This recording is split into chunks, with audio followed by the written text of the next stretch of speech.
Hello, class. My name is Anthony Rodgers, and today I'm going to present my instructional video on how to apply the Cognitivist learning design to an ESL vocabulary lesson. Teaching vocabulary to second language learners requires an approach that strikes a balance between cognitive efficiency and inclusive accessibility.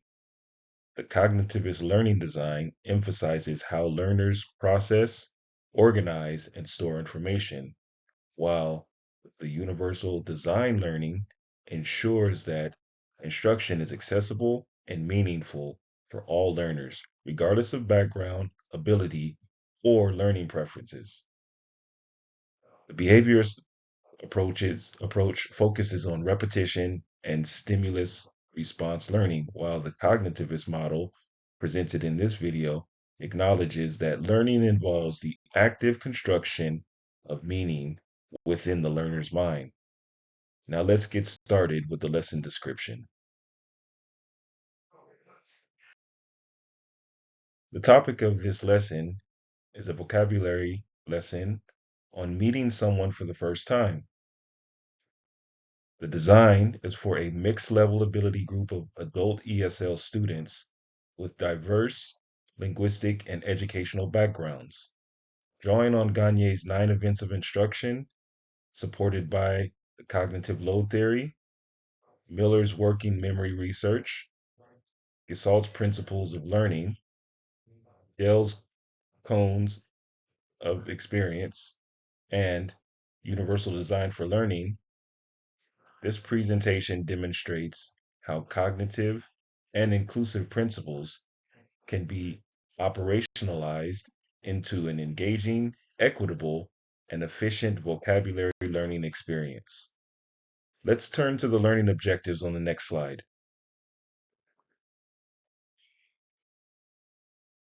I have 4 main learning objectives. By the end of the lesson, students will be able to identify and pronounce 7 to 9 key phrases for greetings and introductions. They will be able to use appropriate vocabulary in role play conversations.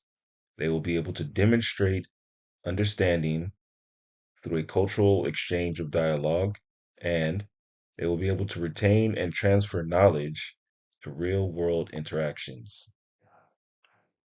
These learning objectives align with cognitivist and UDL principles by emphasizing both knowledge, organization, and flexible engagement that accommodates different learning modalities.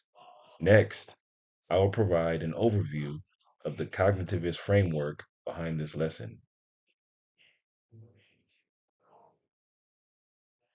As you can see in the overview of this theoretical framework, cognitivism focuses on how information is processed in the mind and how attention, perception, and memory interact to form lasting knowledge. These knowledge structures that are provided through concepts such as cognitive load theory, Miller's magical number 7, Gessalt's principles, and Dale's cone of experience. As an instructional designer, it's important to minimize extraneous load while optimizing appropriate cognitive load to promote schema development and long-term memory and other key features. Next, I will show you how these principles of cognitivism are put into practice. Chunking, according to Miller's magical number 7, helps learners avoid cognitive overload. Dual coding is also necessary for load reduction to accommodate both visual and auditory learners. Gessalt's principles of learning help learners perceive vocabulary as coherent units rather than isolated words, while Dell's cone of experience provides active learning by allowing students to role play greetings and other introductions. This allows learners to apply vocabulary meaningfully and bridging abstract knowledge with real life communication. Feedback loops help to reinforce retention of knowledge. And overall, the application of universal design for learning provides multiple means of engagement to sustain motivation through choice and relevance for all students. Now, let's take a look at an overview of the actual instruction. In this lesson, universal design for learning is demonstrated through multimodal input such as videos, visuals, gestures, flexible grouping, pair work, whole class work, and differentiated participation. Students choose roles of context for role play. UDL ensures that cognitive design also remains equitable and responsive to learners' diversity.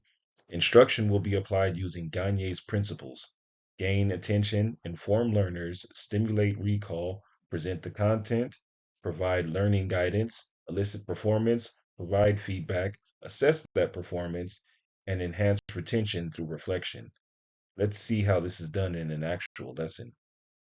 Assuming that some learners have had exposure to English speaking environments and others come from an educational system with limited instruction, this type of cognitive diversity demands an instructional design that both supports working memory and provides means of representation, engagement, and expression as recommended by the universal design for learning. So first, the lesson, meeting someone for the first time, serves as a culturally relevant context for vocabulary acquisition. The lesson begins first with a short video depicting people meeting for the first time in various situations or settings, such as schools, workplace, or even an airport. This is followed by activities such as visual modeling by the teacher, perhaps. Some examples could be the teacher giving greetings and introductions that commonly come together. Other activities can include collaborative match and speak games for guided practice, dialogue creation for authentic usage, and a cultural reflection discussion for real world transfer and knowledge enhancement.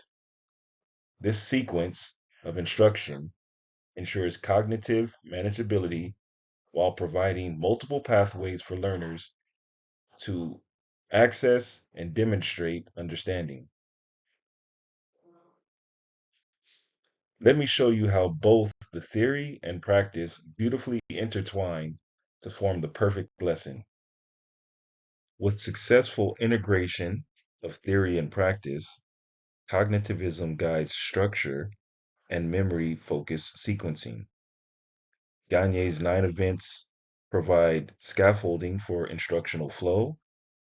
Cognitive load theory ensures optimal learning efficiency, and Gestalt and Dell's models enhance retention through visuals and experiences.